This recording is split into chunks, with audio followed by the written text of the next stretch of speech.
The 16th pick, the Washington Commanders select Jahan Dotson. Jahan Dotson caught in the back of the end zone. Unbelievable catch by Dotson. With the 29th pick, the New England Patriots select Cole Strange. Wow. Cole Strange, he was one of my favorite. This dude is a bulldog. With the 27th pick, the Seattle Seahawks select Jordan Brooks. Scramble, no, he goes down.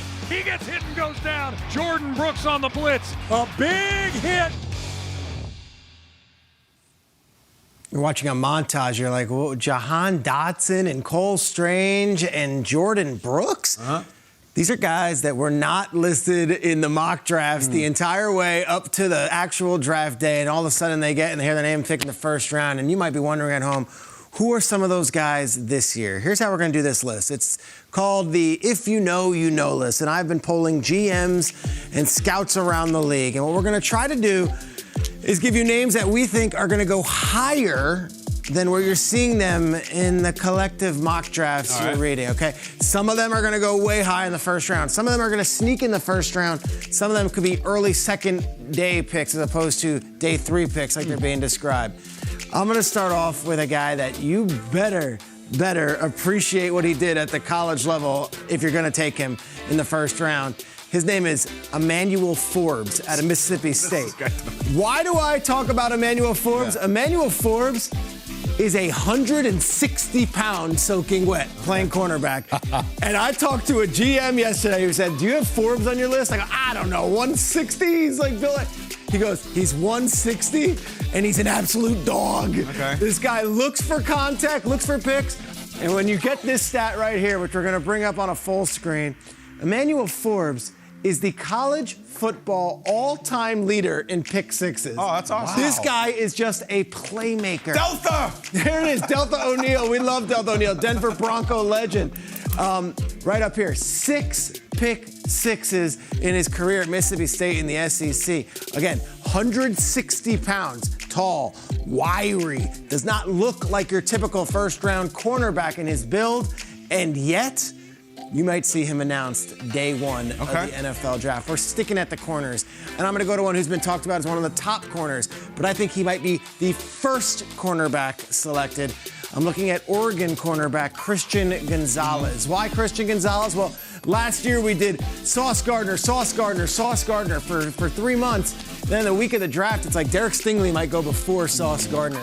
Right now, we're reading so much about Devin Witherspoon. The more I talk to teams, the more that I believe this might be a pick or play, whatever team you have on your board. Christian Gonzalez is getting so much love. This guy started at Colorado. His position coach went to Oregon. He left with him in the transfer portal, goes to Oregon and has an outstanding season. He's been a Pac-12 absolute dog the last few years, and he is going to be a first-round pick. The question is, how high? If Christian Gonzalez goes before Devin Witherspoon, do not be shocked in a couple of weeks. All right, number 3, another defensive back, and this one is for you, McCourty, because this is a guy who might not be a first-round pick, but is going to be a stud in the league, and teams are talking about him right now. It's Miami Hurricane Tyrique Stevenson. All right, so Stevenson comes in here, 4-star recruit, all right? 4-star recruit, goes to the University of Georgia, all right? Transfers from Georgia, goes to Miami, has an outstanding season. I'm not seeing him on mock drafts. He's not on Daniel Jeremiah's top 50. Spoken to a couple teams, and they're like, Stevenson's not getting any love. Now, look, DJ's as accurate as anybody in this stuff. DJ's the guy who had Cole Strange in the top 30 last year. DJ knows. But I'm not seeing Tyrique Stevenson. We're not doing the network stuff. We're not having him on ESPN, all this stuff. Tyrique Stevenson, don't be shocked. End of the first round, his name gets called. Yeah. From the U. From the U. Now, the last 2 names are 2 of my favorite players in this draft. And number 2 is a polarizing prospect in this draft, not because of his personality, not because of his off the field, because of his size. And we had him on the show. It's Pittsburgh defensive tackle Calijah Kancey. Calijah Kancey is a beast, and he went to the same school as Aaron Donald and broke all the records that Aaron Donald had and plays the same position as Aaron Donald. And yet he doesn't have the same build as an Aaron Donald, and he might come into the league, and some people might just be like, that's not for me. I don't want that at DT. And other ones will look at the production, and they'll look at the numbers, and then they'll look at what he did at the Combine, and they'll say that this is the guy that I want. Look at this. This is the fastest 40-yard dash by a defensive tackle in the last 20 years. Aaron Donald's number 2. Kalijah Cansey's number 1. You say, well, 40-yard dash at DT. No. It's his mobility, his footwork. His athleticism. His athleticism. Get off. Yeah, I spoke to a team who said that, Cansey, I said, first round? Like, yeah. Okay, top 15?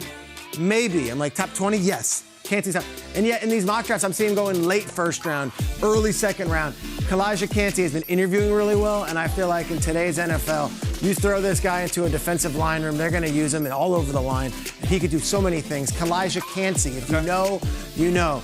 And number 1, Kimmy Checks, you are here today. You met this young man at the Combine, as I did as well. Maybe my favorite player in this entire draft class. Georgia edge rusher Nolan Smith. Nolan Smith came into UGA as maybe the highest recruited player out of all of these Georgia players. Comes out there, has an incredible career, does everything you could ever ask for, and yet is overshadowed by Quay Walker, by Trevon Walker, overshadowed by all the guys taken last year. And even this year, Jalen Carter's the name. Comes to the Combine, and he's the biggest stud at the Combine. This 40-yard dash right here, absolute burner, blazes, wins all the things, gets everyone talking about him for that night when he did the run. And then the talk kind of trailed off, and it was like, well, you don't really hear so much about him. And no. This guy's a top 10 pick. This guy's a top 10 pick.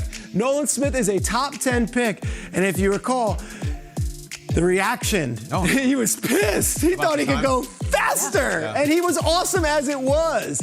This is a young man who has impressed in every interview. Kirby Smart speaks the world of him. He's wonderful in the room, and he has an incredible get-off. University of Georgia, of course, they have all these prospects, but he was the number 1 top overall recruit out of high school in 2019 and rated as the top prospect. All he did was dominate at UGA with a bunch of other guys who are in the NFL. Here's my list. Okay. You see this screen grab, or you see this thing right here, you might say, well, of course he's a first-round pick, but I'm talking he's going higher than you expect. Cansey, higher. Stevenson might sneak into the first round. Gonzalez might go above Devin Witherspoon and Emmanuel Forbes. Not your typical body type, but 6 pick sixes in college, and people are falling in love with his game. I'd like to see all these names called earlier than they are being projected right now. I love it. There's 3 cornerbacks on your list. That's the best thing about it. We had Kalijah Cansey on the show, and he talked about the candy ladies when he was growing up. He was a running back, started eating too much candy, and that's how he became a defensive tackle. Okay. So Pittsburgh obviously loved that because he was dominant at the college level. Nolan Smith. I love he's number 1. Yeah. He was one of my favorite guys to talk to at the Combine. I remember I was like, God, this guy, before I talked to him, like, I think he has an ego. He's throwing the phone. He's so mad. And I asked him about it. I go, dude, like, what's up? And he's like, I just wanted to show out. He's like, every single person doubted me. He's like, I came in as an underdog. Look at what I did today. I was like, you know what? Put some respect on your own name. I love it. Nolan Smith, what a guy. Like Nolan Smith, he's number 1 on the list. Peter, 2 things. Kalijah Cansey, I like him. There's something annoying around draft time when the draft analysts blowhards will be like, when is he ever going to run 40 yards in a game? We know. It's about the athleticism, the explosiveness. Peter, at number 5, if a corner is 180, that's a little light. If it's 170, that's getting crazy light. 160? What are we going to do with 160 pounds? We got to get that guy a bed in the gym. His build is a little different. He's tall, really he's different. wiry, and yet he is in on every play. Look, this isn't a guy who did this at a Division III school or a D1 AA. No, he did it at Mississippi State, and he broke records. I feel like Emmanuel Forbes can be a playmaker in this league, and we have seen plenty of guys who don't have the perfect prototypical body type have success at that position. They'll have the meal plan ready. He'll get to know the nutritionist very well. He'll beef him up. All right, I like it. If